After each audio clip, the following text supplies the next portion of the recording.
gente precisa falar urgentemente sobre a mulher da casa abandonada. Se você não sabe do que eu tô falando, fica nesse vídeo que, sério, você vai adorar essa história. Pra quem entrou na internet nessas últimas 3 semanas já sabe do que eu tô falando. Esse podcast do jornalista Chico Felitti, junto com a Folha de São Paulo, tem viralizado horrores no último mês. E a história por trás disso é bizarra, mas muito, muito interessante. Tudo começou quando esse jornalista, que mora na região ali do bairro nobre de Higienópolis, de São Paulo, começou a sempre passar na mesma rua e notar que tinha uma mansão abandonada no meio de um monte de prédio. A única casa naquela rua que estava ali no meio de um monte de prédio e estava abandonada.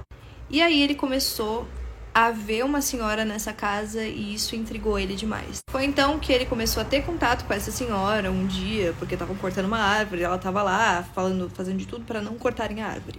E ele queria entender o que tinha por trás daquela senhora excêntrica que cobre o rosto todo de pomada branca e fica morando numa casa deplorável que está literalmente caindo aos pedaços, que não tem saneamento básico algum. E então ele começa a falar com vizinhos e ele descobre que, na real, a história por trás desta casa e da dona dessa casa é muito mais interessante do que ele pensava. Essa aqui é a casa, porém dá pra ver que precisa de muita manutenção, apesar de ser uma bela casa.